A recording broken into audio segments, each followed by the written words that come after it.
Hello there.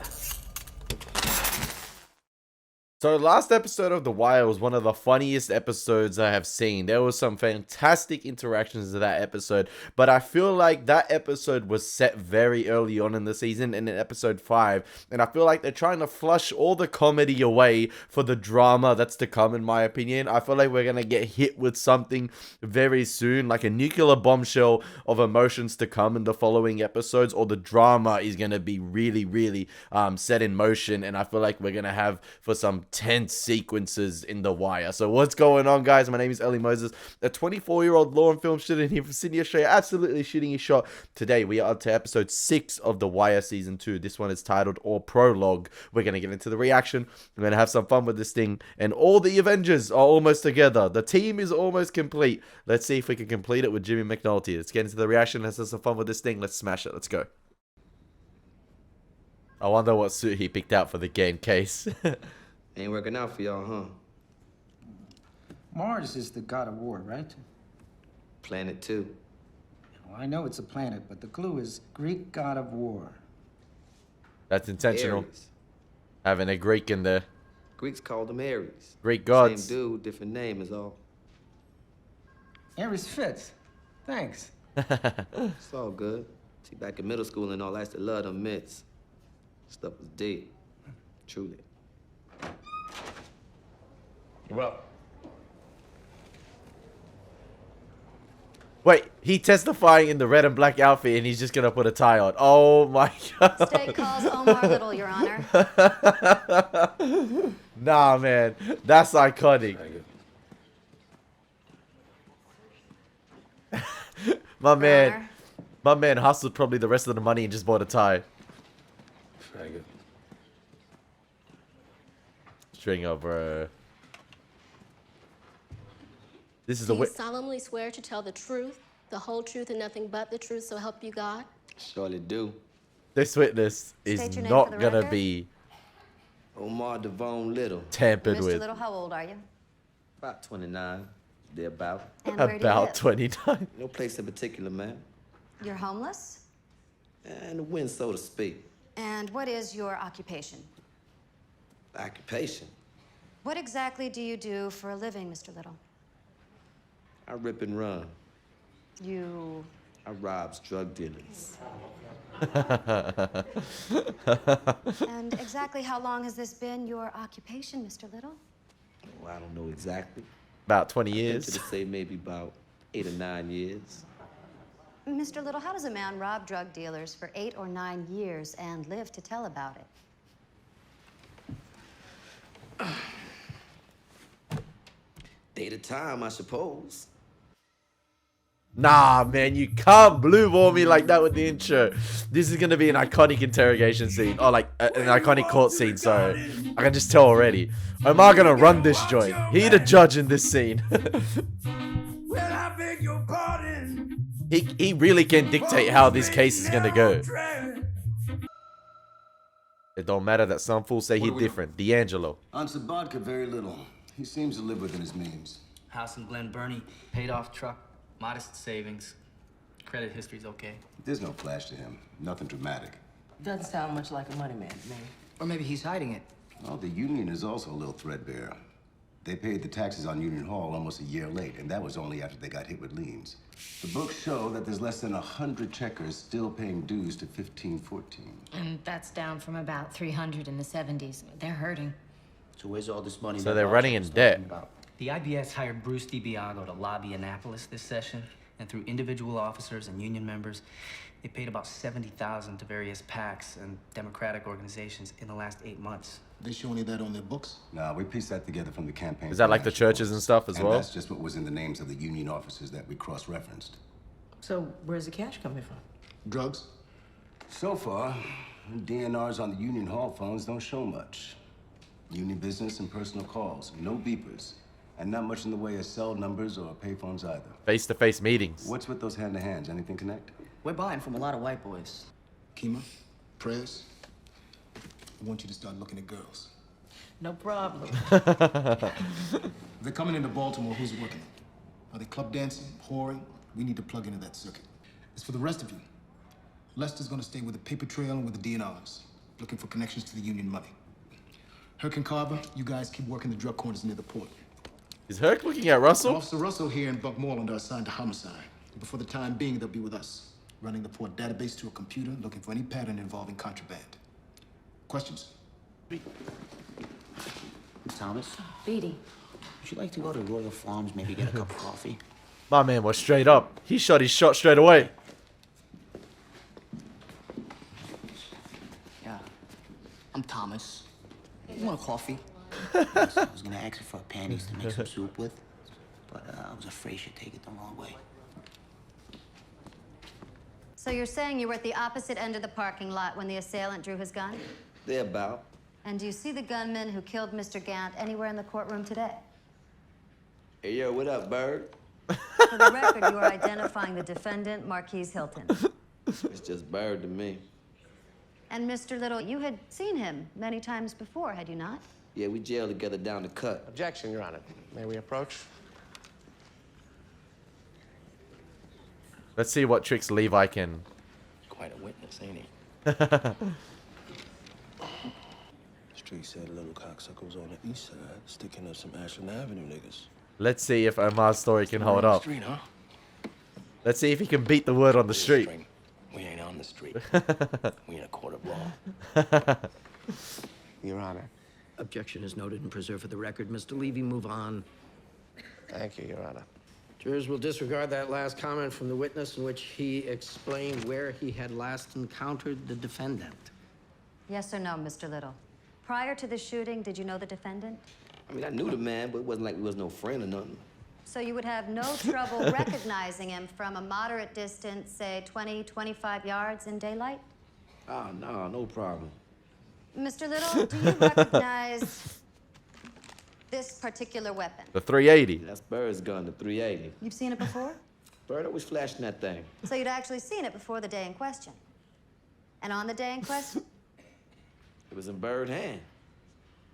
When he shot at Mr. Gant. Now, obviously, this is a really entertaining scene. Omar is dictating this entire courtroom scenario. He's dictating the entire scene. He's scene stealing. He's literally scene stealing. Now, I love how this is basically showing that the cops themselves and the law enforcement, the lawyers, they're not afraid to play dirty as well in terms of like trying to put this guy away, because it's clear, and we know from the episodes before, I could be wrong here, that listen, Omar was nowhere near this, but he's clearly helping the law enforcement in putting these guys away. This story is completely fabricated. It just depends on how this scene's going to play out and how well it holds up, especially when he's cross-examined by Levi. And yeah, it's basically him versus the word on the street. And like McNulty put it to Stringer, we're in the court of law. This is a different playing field here, baby. We ain't in the streets. And yeah, I just guess it goes to show that the law enforcement themselves, the good guys, they're not afraid to play dirty. They're not afraid to, you know, play their own tricks just to put these guys away. It might not be fair, and it probably is not fair that they're completely fabricating this story, because he himself, Bird, which we know he did do the killing, he's not getting a fair trial, in my opinion, because this story is completely fabricated. We know it's fabricated, but I guess it goes to show from the writers who created this that this stuff probably does happen in real life. Yes, ma'am. Bird covered them shiny little pistols. Objection, Your Honor. And the boy too trifling to throw it off even after a daytime murder. You a lying cocksucker, man! I'll rip your heart out your gut! The defendant will regain Oh, the control. wink. He will be The forcibly wink. restrained, and I will clear the court. The witness's last answer is to be stricken and disregarded by the jury. Okay, I love that. Notice how that was a callback as well to season 1. And I'm not forgetting season 1. And I love how this show calls back previous episodes. That's a callback to the first ever episode of The Wire, in my opinion. And that is 2-1 to McNulty over Stringer in the courts. Because remember in episode 1, I believe McNulty walked in and Stringer was already in the courtroom taking notes, and he was observing the D'Angelo case. He had the various witnesses come in, have a look at Weebay, get scared, and things like that.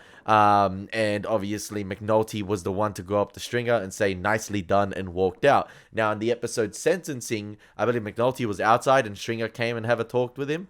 And I believe that was sort of 1-1 because McNulty ended up putting away D'Angelo and Avon. And now I feel like that is 2-1 to McNulty having Stringer walk away like that.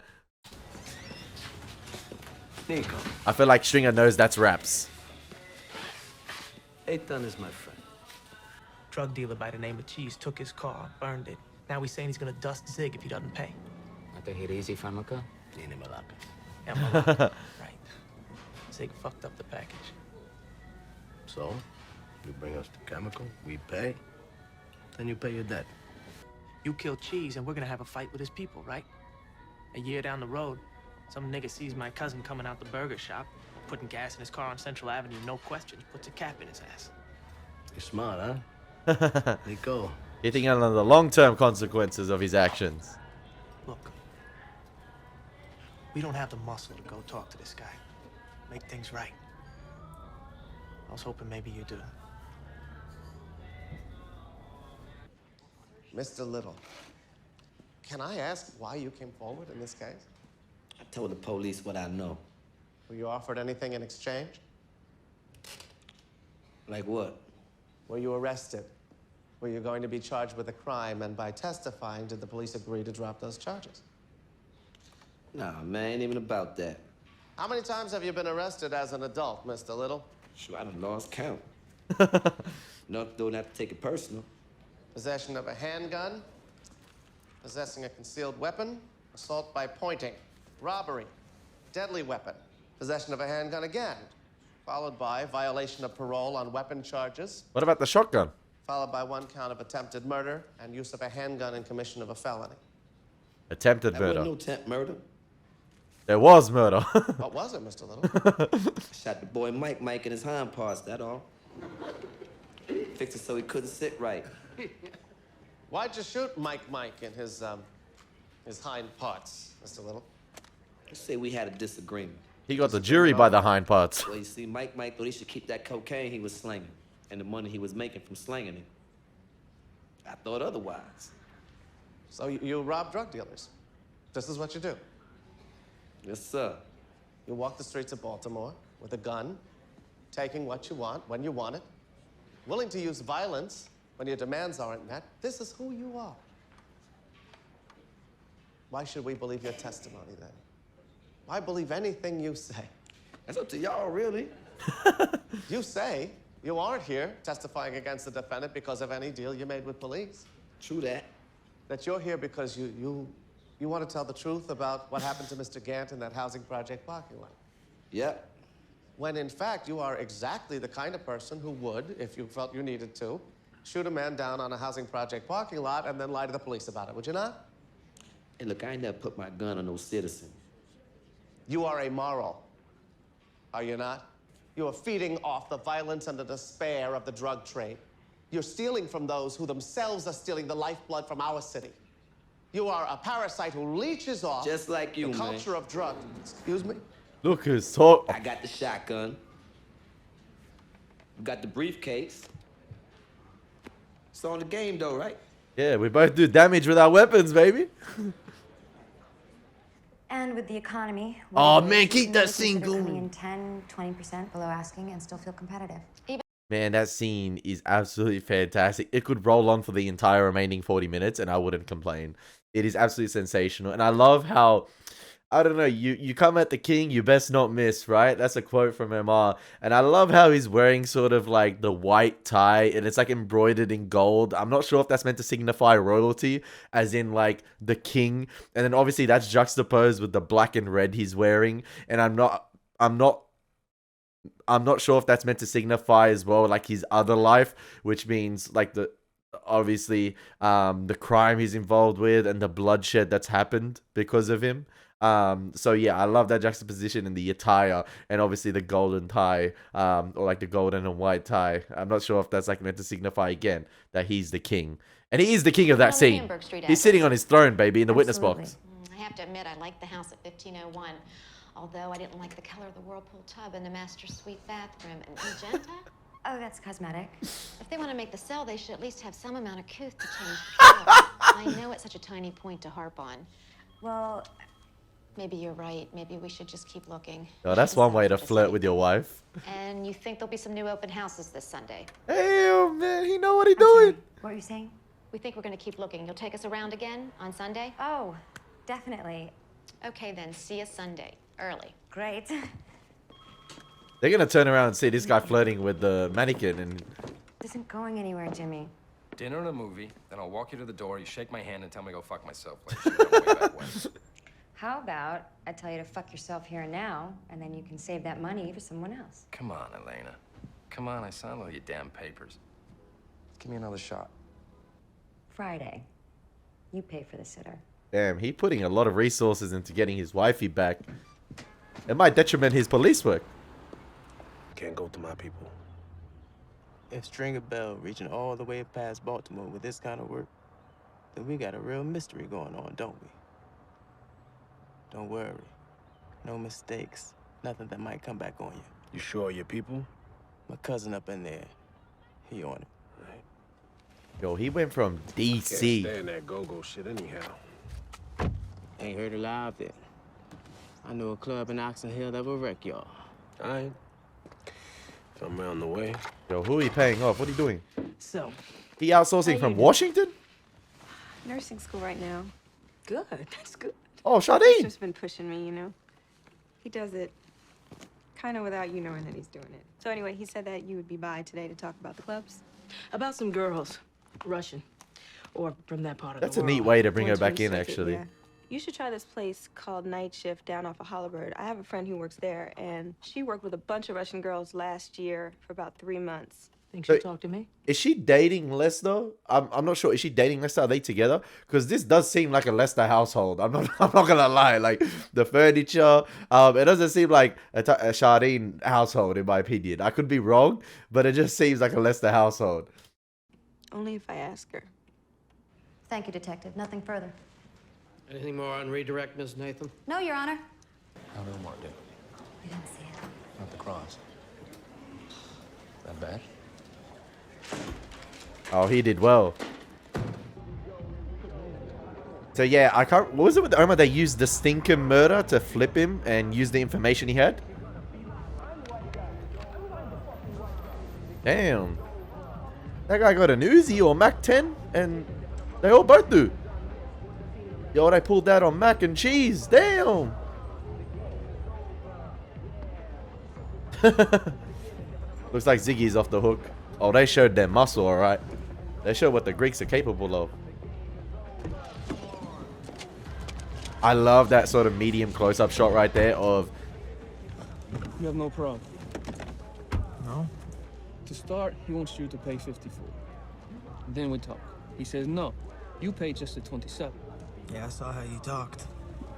But you will not pay the 27. Instead, you will get the money for the car that burned. Yeah? Him we don't know. But the one he calls boss, him we know. Damn, them Greeks are all different. I love sort of the half and half lighting there on Nikki. And I love how it was in the light and then sort of reversed back and dipped back into the darkness.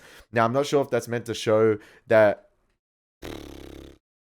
Because last episode, he was becoming a bit more inquisitive, asking about the chemicals, and I think they lied about them using it to process drugs. They might be using it to process drugs and bombs as well, because the Israeli came in this episode. And you know them Arabs, man, they did it in The Sopranos. But what I was going to say is that I'm not sure if that's meant to showcase him sort of finding out a bit too much and not wanting to know too much, or like him... Like, for instance, he was inquisitive in the last episode, and, you know, he continued to be inquisitive and wanted to find out more. But I wonder if that was a recollection here of that, like, coming back to him, or, like, coming back to haunt him. It's like, I don't want to know this much about this. Or maybe he's conflicted about that lifestyle. Oh, this is tempting. This is a good use of force, and maybe I can use this to my advantage. Hence the half and half lighting, which is dividing, not the... horizontal side of his faces, but it's sorry, not the vertical side of his face, but it was more horizontal, half and half lighting from the bottom up. I like that. You gonna sit there and pout? I know you don't think I'm going down to that club just to look at pussy. I know you know me better than that. I like how she telling her girlfriend she's going down to the club. Even looking. Everybody's looking. Most of them women are dykes. Cheryl, it's police work. What? So that's supposed to make me feel better? Sorry, Cheryl. Kima's down the street doing her detective thing?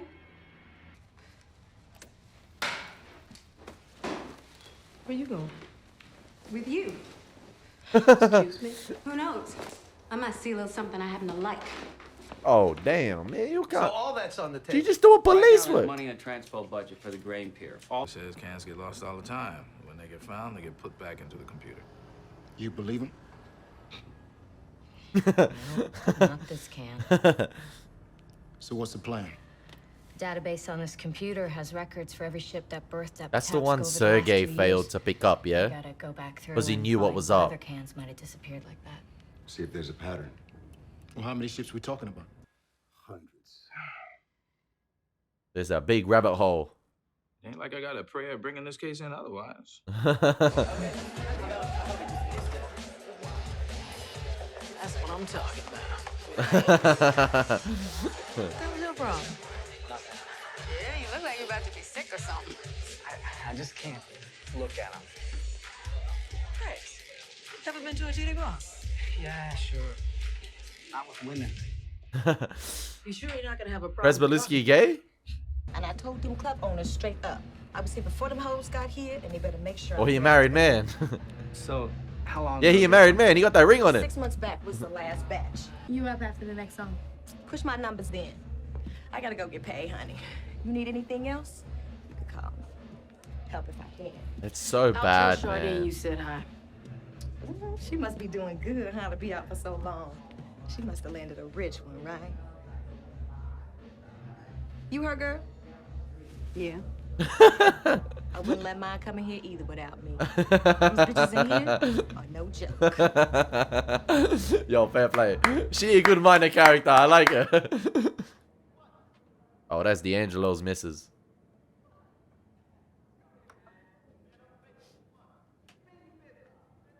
Yo, that kid, I said it last time, he's so cute, man. He's so cute.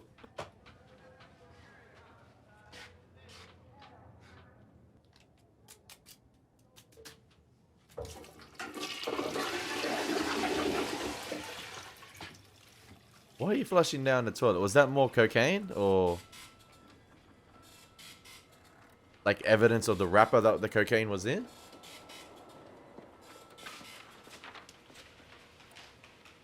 $13 of them. They had about a third of that space hidden behind a fake wall. A few flashlights, some junk food, some water, a portable toilet they had to share. And not enough air.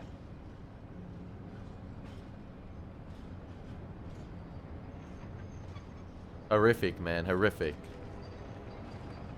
Client, having preserved the necessary grounds for appeal in the record, wishes me to state unequivocally that regardless of this jury's verdict, he is the victim of wholesale perjury on the part of the state's key witness. Ooh. And we ask that an appeal bond be set so that he can participate fully in this investigation. An appeal bond on a conviction of first-degree murder? Mr. Levy, get a grip on yourself. Your Honor. Not only will there be no bond pending sentencing, but as far as I'm concerned, the pre-sentencing report is a mere formality.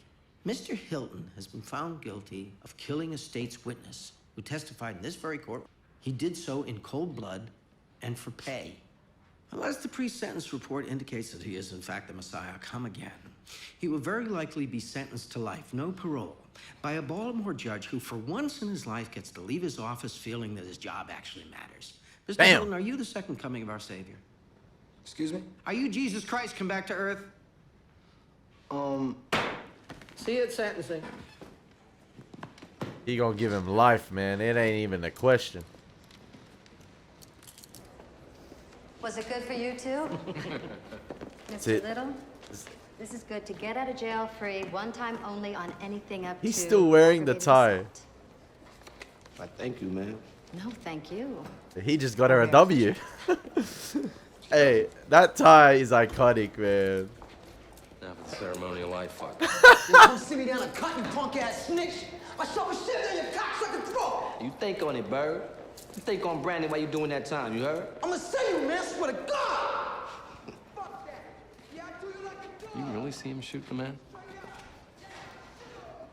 You really asking? But it's fucked He knows. because Now, what I figure here is that it's just gonna get dirtier from here, and for the drama purposes, it's gonna be fantastic. But I feel like Levi having taken an L here and not being able to wave his magic wand and, you know, get the W for his clients, like this feels like the first L he's genuinely taken and the first sort of like actual threat he's received in terms of like a legal battle where he hasn't been able to, you know, maneuver his way like a snake here and there. But I feel like it's just gonna make him even more powerful from here. I just feel like he's just gonna get even more insufferable, in my opinion. It's gonna be pure entertainment, but he's just gonna become even worse. the man got to where he needed to be, and she wasn't even worth it. And where we come from, what we go through, how we go through it, all this shit matters. Facts. I mean, that's what I thought he meant. Go ahead. Like at the end of the book, you know? Boats and tides and all. It's like you can change up, right? You can say you somebody new, you can give yourself a whole new story. But what came first is who you really are. And what happened before is what really happened. Yeah, you can't change that. And it don't matter that some fool say different, because the only thing that make you different is what you really do or what you really go through. Like, you know, like all them books in his library. Now, he fronting with all them books. But if we pull one down off the shelf, ain't none of the pages ever been open. He got all them books, and he ain't read near one of them. Gatsby, he was who he was, and he did what he did. Oh, they were reading The Great Gatsby. Because he wasn't ready to get real with the story. I haven't read it, by the way, so. That shit caught up to him. I mean, I think, anyway.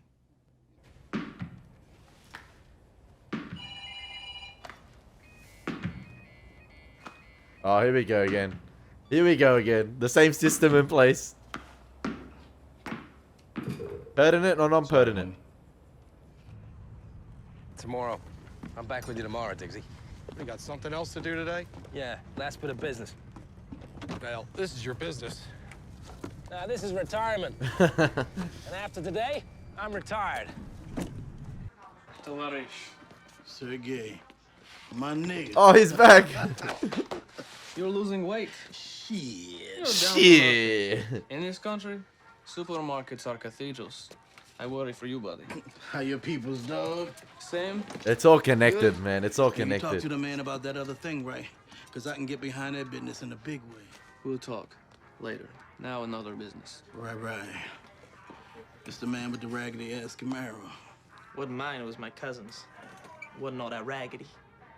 But family cannot be helped. Who you telling? I got motherfucking nephews and in-laws fucking all my shit up all the time. And it ain't like I can pop a cap in their ass and I hear about it Thanksgiving time. For real. I'm living life with some bird and some niggas. You gonna come up in here having fucked up a package, asking me to tell Cheese who you fucked it up on to pay you out $2,400. He gets to keep the Camaro. Just how good a friend is this motherfucker to y'all? The Cheese ain't gonna be happy having to pay me back. So I would advise y'all to give him some distance. You gotta obey the chain So of we don't come command. back on my cousin. Anyway, thanks for being straight on this. Fool. If it wasn't for Sergey here, you and your cuz both would be cadaverous motherfuckers. I went through INS, Customs, even the State Department. There was nothing. It's time, Jimmy. Oh, he gonna give up on his Jane Doe? Did what you could, man. You gonna leave the photo with her? Yeah, fuck it. Let her go. He talked last episode about... Anatomy board in the morning. Jane Doe on the paperwork. Ain't right, Doc. What the fuck ever is? So that their organs get donated and things like that. He talked about last episode about what happens to the bodies. Avon. He's gonna get some years off your sentence. No doubt, knowing Avon. What the hell is wrong with you? I'm asking you. Those hot shots, that was Avon. Ooh. I want you home, Dee. You asked me to carry this, I'm carrying it. This is mine, right here, right now. Boy, you ain't listening to me. I am telling Ma. you. Ma, remember we used to live on Linden Avenue? Remember that house? I was about 6, 7 years old. I was playing on the porch. Them twins came by, started picking on me. I don't like the guy standing in the background. I don't like the guy standing in the background. That guy staunched up. I'm banging on the door, trying to get Is that a security inside, guard? and you standing right there to open the door. They beat the shit out of you. Yeah. Then you say to me, boy, I might have brung you into this world, but you the one who gonna have to live in it. Well, Ma, I'm still here. Me. You gotta let me live like I need to live. You tell Avon, Stringer, and Donette, all of them, to leave me be.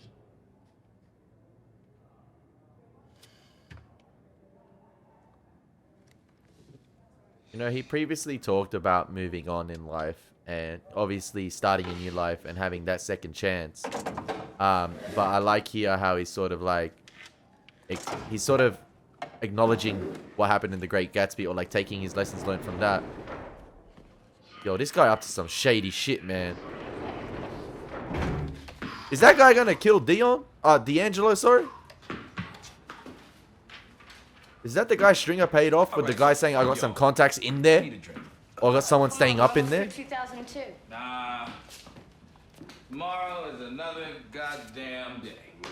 Right? You know, I like I was talking about like D'Angelo in terms of like, I think last season he was talking about, you know, starting a second life, moving away from here, having a new chapter. And in this episode, obviously I'm rooting for him to start that new chapter, but in this episode it seems like he has a different mindset, and correct me if I'm wrong, but it seems like here he's taking those lessons learned from the book, and it's like the past is what makes you, those experiences are what makes you, and you carry that forever, despite you might telling other individuals, you know, you're a new person or starting a new life elsewhere. You always need to acknowledge what came before and acknowledge what made you as a person.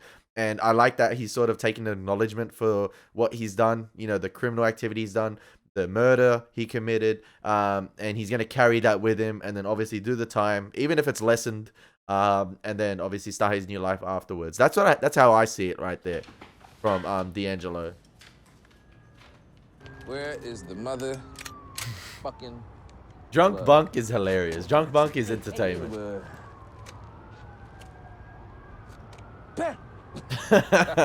He had the safety on. Nah, I'm joking. Yeah.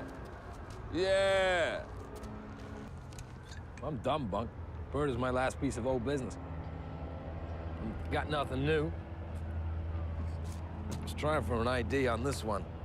Maybe the boat work is actually the perfect thing to get tell back you with why. his wife, because it's like less outside of work hours, I was still a murder police. I less guess. days to go on that, like a full-on case. Who gives a fuck, right? Oh. Elena and I are gonna try again. Oh shit. Yeah, I'm done fucking myself up. Bud. It's good. I am done.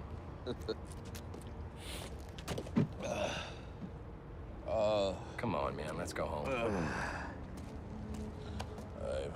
I think they're both in no condition to drive home.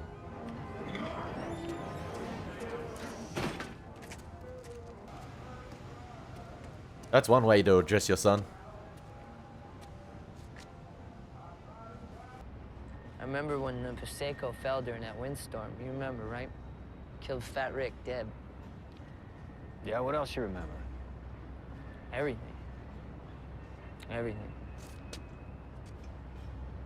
In a way, I low-key sometimes feel sorry for Frank. I don't know, is he another victim of being born into that game? I'm not sure, like, So tell me, Mr. Back in the Day, the fuck are we doing down here with the wharf rats in the middle of the goddamn night? Beats the fuck out of me.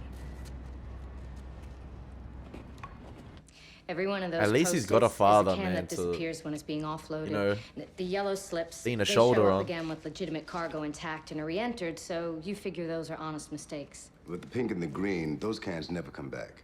They stay out of the computer for good. And the pink one, like the can full of dead girls, they're all from the same shipping line, Talco. And on all of them, the same checker. This guy, Thomas Pacusa, he goes by Horseface. He's the one working. I just want to have a comment on, like, obviously, like, the distinction between the Polacks, like the working class and the projects, and the various lifestyles that are depicted in Baltimore, whether it's the city or the county in this show.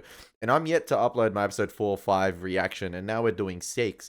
So I'm not sure how the comments have been on those videos thus far.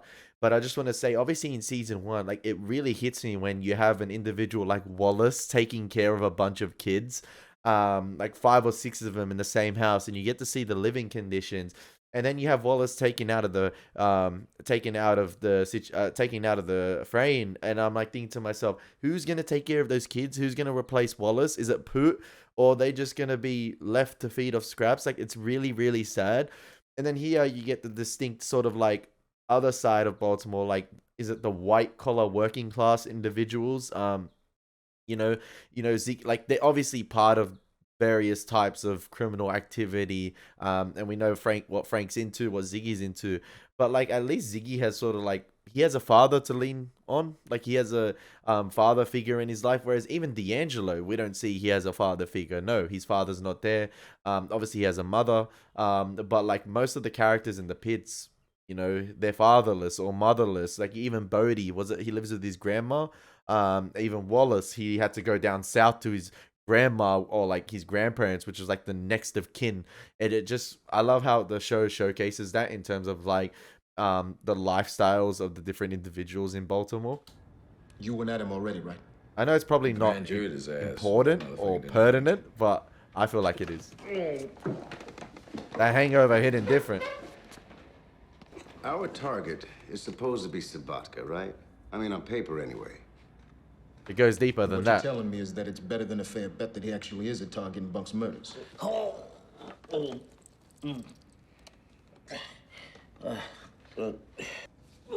Maybe we can fold our investigation into yours, Lieutenant. And put my ass in the air with 14 open homicides it might never clear? The bosses wouldn't blame you for that. I wouldn't shine either. I'm trying to use what we do with this detail to get a major case squad going. I'll come up out of here with all those open files. It doesn't smell as sweet. Think about the career too. So what's the next move on You got a fresh new chance. You got to make the most of it. What's happening on the docks in real time?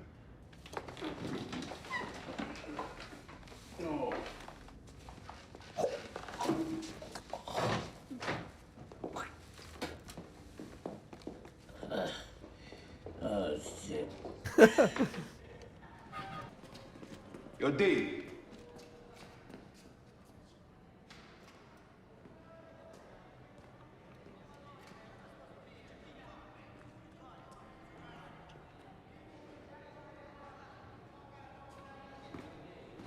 Go.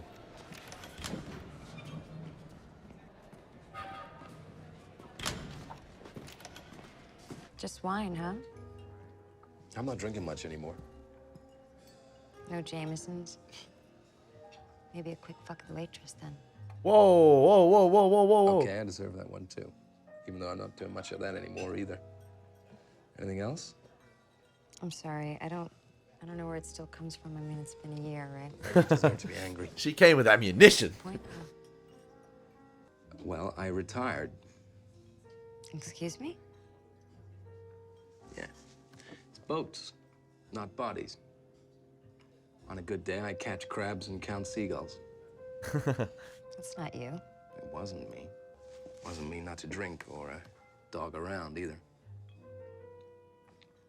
A lot of things weren't me.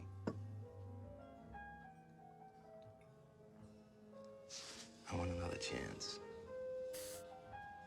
Yeah, but you gonna F it up again, man. She a beautiful wife. How about a fuck for the road instead?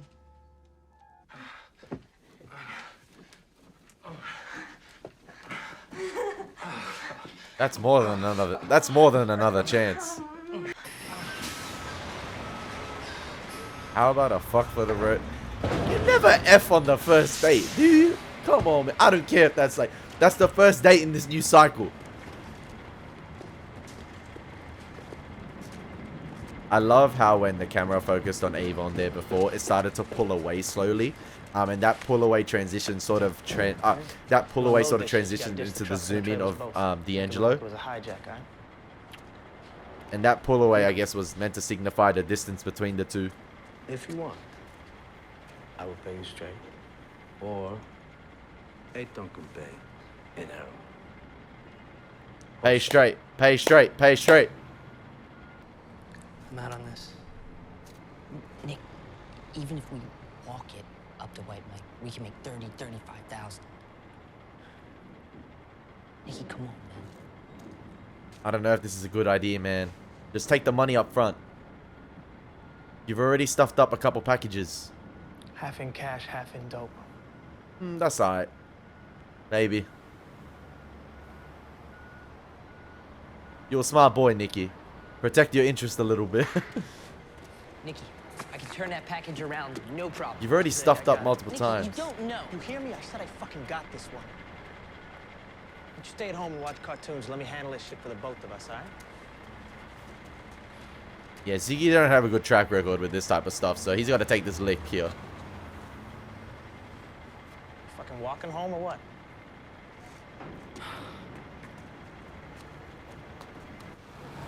But like, this is gonna get Ziggy to do some dumb shit, like some real dumb shit. Hey, girl. Hey, girl, Every day damn. of the day. Me? Oh, I gotta pick up the boys from the sitter. Okay, great. They're gonna be coming back here. Michael has piano this afternoon. No problem. We'll do something after that. Maybe we go by my place, pick up some things. Make yourself at home. I don't want the boys to know that you were here. It's gonna get them hoping. So, you need to leave.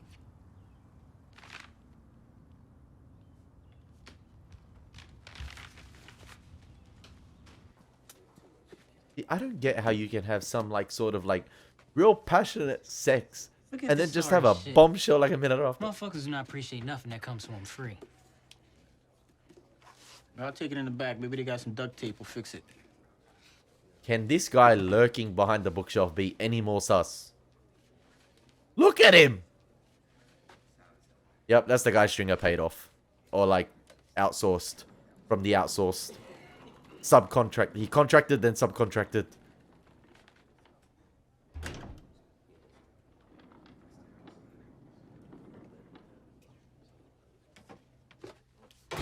D, right? Yeah, you can't be in here now, man. Yo, man, y'all didn't get any final calls this week, yo? Yeah, we got some. I ain't seen you out there. All right, man, give me a minute. Let me finish up right here real quick, and I'll go and get one for you.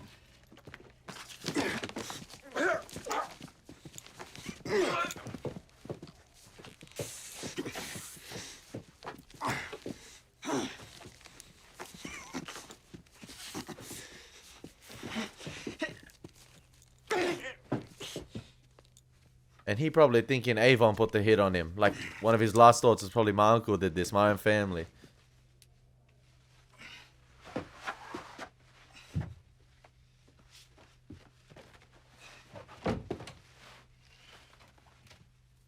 Is he gonna make it look like a suicide?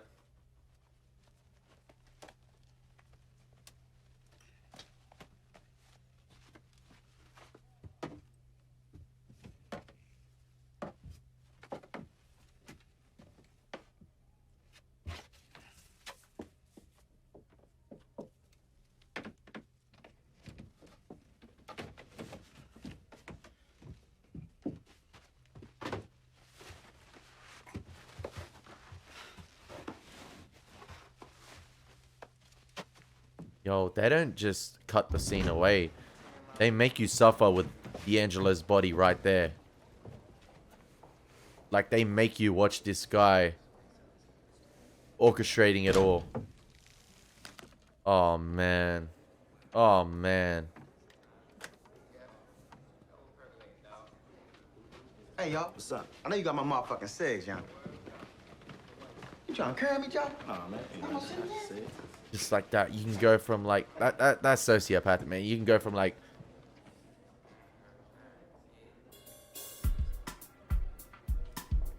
fuck, man, like I really thought they were gonna have some awesome arc for D'Angelo, not this season but in the coming seasons, and as he continues to help the police, maybe his sentence gets lessened, and then he could go off and start a new life. I really wanted to see the exploration of D'Angelo, but I'm not sure if this episode sort of, no pun intended, closed the chapter on D'Angelo perfectly in terms of like him acknowledging that he was just a pawn in this game. And sorry to use that chess reference again, but a pawn used by Stringer, a pawn used by Avon, his mother, to take the fall for all their crimes, and him coming to sort of like acknowledge that the past is what it is. Like he's carrying that baggage and he acknowledges what he done. And if that sort of like is a perfect end for him in a way where that chapter is closed, and yeah, he was a part of that game, and this comes with it.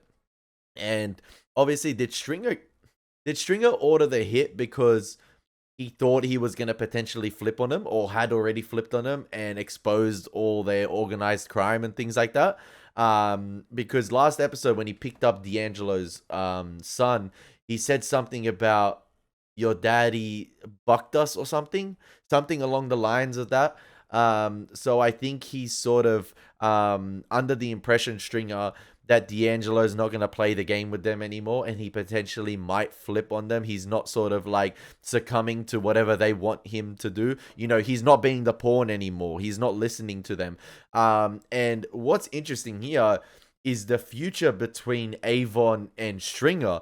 Them as a sort of king and queen. Like, what's going to happen with that? Because Avon clearly has no idea that this was orchestrated by Stringer, because Stringer, you see this episode, he wanted to distance himself completely from this. And my thoughts are that when Avon does find out that D'Angelo's killed, which is probably next episode or the episode after, I just feel like Avon's gonna not let this go down, or like they're somehow gonna pin it on another rival gang and then carry it out on them, or pin it on Omar or someone like that. So it's going to be interesting to see how Avon and his mother deal with this situation. What's going to be their course of action to avenge D'Angelo per se? Because is it going to be a situation where violence is going to be solved with violence? Because we talk about in season 1, you know, there doesn't need to be violence in the game sometimes. You don't play the game with violence. But it's going to be interesting to see how they react to this situation and who it is pinned on. Because I feel like Avon's not just going to let the murder of his nephew slide. No way he's going to let it slide. And it's going to be interesting to see D'Angelo's mother's reaction to this. Is she going to go off on Avon for not protecting her nephew? Protecting her son, sorry. So yeah, it's going to be really interesting to see. And I love how D'Angelo, like, I really was rooting for D'Angelo to start a new life, man. He was even distancing himself from Donette, because Donette was talking about all the perks, about being taken care of, the money, what came with that life.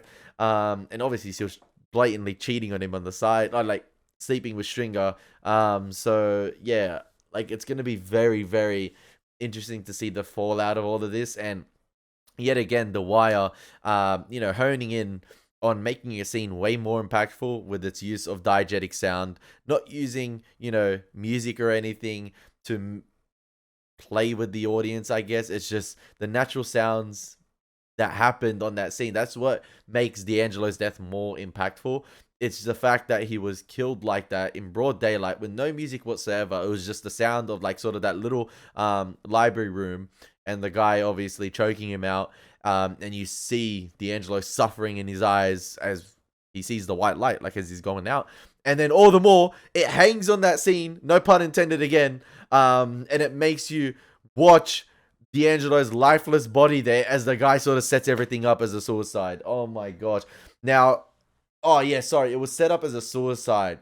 So that's my bad. All the comments there taken before. I'm sorry. It was set up as a suicide, but it's going to be interesting to see whether Avon doesn't take it as a suicide. And still, D'Angelo's mum can blame Avon for not protecting him and looking out for him. So sorry, I forgot it was played as a suicide. My bad, my bad. But anyway, I hope you guys enjoyed my reaction. As always, it's been your boy Elie Moses. Take care. God bless. Peace.